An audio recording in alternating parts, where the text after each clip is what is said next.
सुनील वाघ, इनका सवाल ऐसा है, बहुत अच्छा सवाल है कि आप कहते हो कि बच्चों की पढ़ाई भी नहीं लेनी चाहिए और बच्चों को जब बच्चे छोटे होते हैं तब उनको ट्यूशन भी नहीं लगानी चाहिए। फिर हमारे बच्चे अगर एग्जाम और बाकी सब चीजें में और बाकी पढ़ाई में, स्टडीज में पीछे गिर गए तो फिर क्या करेंगे? मैं दूसरा सवाल आपसे पूछता हूं, आप थोड़ा इर्द गिर्द देखिए, जिन्होंने एग्जाम में बहुत अच्छा किया है वो आज कहां पर है? तो ढूंढिए ना।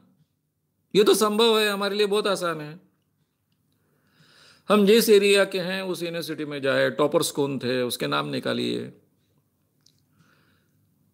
बोर्ड्स के एग्जाम में जो टॉपर्स थे उनके नाम निकालिए, वो आज क्या कर रहे हैं, अपने जीवन में कितने सक्सेस हैं, कहां पर हैं, उनका नाम भी आपने कभी सुना है क्या? ये ढूंढिए। ये मैं जब की बात कर रहा हूं, मेरे जमाने में डिग्री सब कुछ थी। मेरे जमाने में नौकरी मिलती थी वो डिग्री को मिलती थी। एक बार आपको डिग्री मिल गई कि बस हो गया, आपका जीवन सफल हो गया। उसके आधार पर आपको नौकरी मिलती थी और नौकरी में से निकाला नहीं जाता था, परमानेंट हो जाते थे, चाहे उस विषय का आपको ज्ञान हो चाहे ना हो। आज का कॉम्पिटिटिव युग है, इसमें यह गुंजाइश नहीं है। आप चाहे एमबीए हो चाहे कुछ भी हो, कुछ भी विषय में आपने टॉप किया हो, आपको अपॉइंटमेंट मिलेगा, नौकरी मिलेगी, लेकिन आपको वहां प्रूव करना पड़ेगा। जिस नौकरी के लिए आप अपॉइंट हुए हो, जिस ओहदे के लिए या फिर जिस काम के लिए आप अपॉइंट हुए हो, उस क्षेत्र में आपको आउटपुट देना पड़ेगा। और यह आउटपुट केवल पढ़ाई पर निर्भर नहीं होता है, वो आपके व्यक्तित्व पर निर्भर होता है, आपके पर्सनैलिटी पर निर्भर होता है, आपके एटीट्यूड्स पर निर्भर होता है। कई और चीजें होती है जो पढ़ाई से अलग होती है। और ये आउटपुट अगर आप अच्छे ढंग से दे पाओ तो आप वहां रहोगे, नहीं तो आज आपको वहां रहने की गुंजाइश नहीं है। इवन सरकारी नौकरियां एकदम से घट गई है अभी, यानी सरकार का कोई जमाई तो अब बन नहीं सकता है। नई नौकरियां तो सरकार देने वाली नहीं है, जो भी उपलब्ध होगी वो इतनी कम रहेगी और वो भी कॉम्पिटिटिव रहेगी। अभी वहां भी आपको डिविडेंड्स देने हैं, वहां भी आपको आउटपुट देने हैं, तो ये आप रहोगे, नहीं तो नहीं रहोगे। इसलिए आज के जमाने में ये पहला जमाना आया है कई सालों बाद कि जिसमें डिग्रियों की कोई भी कीमत नहीं है। वो स्टेपिंग स्टोन हो सकते हैं, इससे ज्यादा कुछ नहीं है। दूसरा, आज का क्षेत्र इतना व्यापक बन गया है कि आपको स्टेपिंग स्टोन के लिए भी केवल वो माध्यम की जरूरत नहीं है। इतने अलग अलग माध्यम खुल गए हैं, नई दुनिया खुल गई है आपके सामने। आपने कई लोगों के नाम ऐसे सुने होंगे कि जिन्होंने पहले, किसी को अगर अच्छा गायक बनना है तो उसे एक सिस्टम से जाना पड़ता था, फिर उसे फिल्मों में या फिर आकाशवाणी पर चांस मिलने की आवश्यकता थी, तो फिर बड़ा गायक बनेगा। आज तो कोई भी जिसको ऐसा लगता है मुझ में योग्यता है, वो अपनी योग्यता सिद्ध करने का प्रयास करता है और उसको नाम भी मिल जाता है। कितने नाम हैं ऐसे, गायन के क्षेत्र में है, अभिनय के क्षेत्र में है, कई क्षेत्र में। इसलिए आज पहली बार ऐसी दुनिया हमारे सामने आई है कि जहां आपकी योग्यता को महत्व प्राप्त हुआ है। आप कोई भी फील्ड में हो, उस फील्ड में अगर आपको सही माने में उस क्षेत्र का ज्ञान है तो पहली बार ऐसा अवसर प्राप्त हुआ है कि आपकी योग्यता को चांस मिलेगा, अवसर मिलेगा।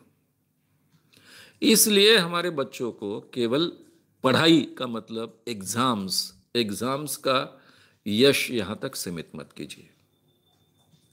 बच्चों को पढ़ाने का मतलब क्या है? ज्ञान प्राप्त करने की क्षमता उनमें प्राप्त होना। प्राथमिक ज्ञान की आवश्यकता ठीक है कि आपको मैथमेटिक्स का कभी कुछ तो भी आना चाहिए, कम से कम व्यवहार संभालने तक का मैथमेटिक्स आपको आना चाहिए। पूरे दुनिया का ज्ञान प्राप्त करना है तो बेसिक इंग्लिश आपको आना चाहिए। आपको अपने आप को व्यक्त करना है और समझना है तो भाषा का ज्ञान आना चाहिए। आपको हिस्ट्री का ज्ञान पूरा का पूरा आना चाहिए, इसकी क्या आवश्यकता है? आप जब चाहे तब हिस्ट्री पढ़ सकते हो। आपको साइंस के बेसिक्स आने चाहिए। बेसिक्स आने के बाद में उसके सब डिटेल्स आपको आने चाहिए। इसकी आवश्यकता है तो आप पढ़िए, ज्ञान प्राप्त कीजिए। उसके लिए स्कूल में ही जाने की जरूरत है ऐसा नहीं है, कॉलेजेस में जाने की जरूरत है ऐसा नहीं है। अगर जाना है, डिग्री प्राप्त करना है तो कर सकते हो। तो ये नया जमाना जो है उसके अनुसार अपने बच्चों को हमने अभी बड़ा करना सीखना चाहिए।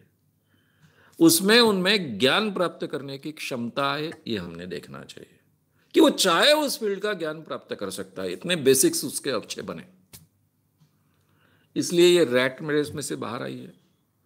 ये स्कूल कॉलेजेस चलाना, उसमें से बहुत आर्थिक कमाई करना, ये ट्यूशन क्लासेस चलाना, ये सब धंधा है। ये लोगों से पैसे ऐंठने का धंधा है।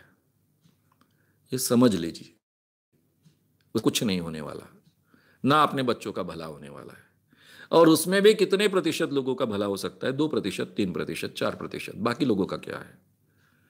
तो हमारे बच्चे 2-3% में ही आएंगे, नहीं आएंगे तो हम भी रोते बैठेंगे और बच्चे भी रोते बैठेंगे। ऐसी सिचुएशन क्यों खड़ी करें?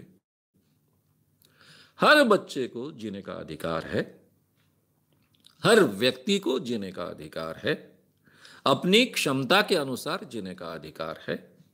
और आज बहुत अच्छा अवसर हमें प्राप्त हुआ है, उपयोग कर लेना चाहिए। इसलिए इस कंपटीशन की कभी चिंता मत करो कि बाकी बच्चों के पीछे हमारे बच्चे गिर जाएंगे, फिर वो बाकी बच्चे के पीछे रहेंगे तो फिर वो क्या होगा, लोग क्या बोलेंगे, फिर उन बच्चों का क्या होगा। बच्चों को मैंने जो कहा उसके ऊपर ध्यान दीजिए, उस ढंग से उनको बढ़ाइए और अपने आप उनको इस दुनिया में छोड़ दीजिए। वो अपने आप जीना सीखेंगे, लड़ना सीखेंगे, जीतना सीखेंगे, आगे बढ़ना सीखेंगे।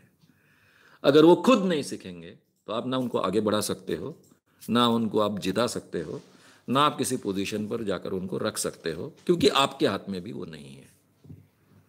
तो ये मर्यादा हमने बहुत अच्छे ढंग से समझ लेनी चाहिए। अगर आपको ये वीडियो पसंद आया हो तो उसे ज़रूर लाइक करें, लोगों में ये अवेयरनेस फैलाने में हमारी मदद करें। वीडियो को ज़रूर शेयर भी करें। तो हमारे YouTube चैनल श्याम मानव को विज़िट करें। ऐसे सारे वीडियोस का आनंद लेने के लिए हमारे चैनल को सब्सक्राइब करें। उसके लिए सब्सक्राइब बटन दबाएं। नए वीडियोस का नोटिफिकेशन पाने के लिए बेल आइकन दबाएं।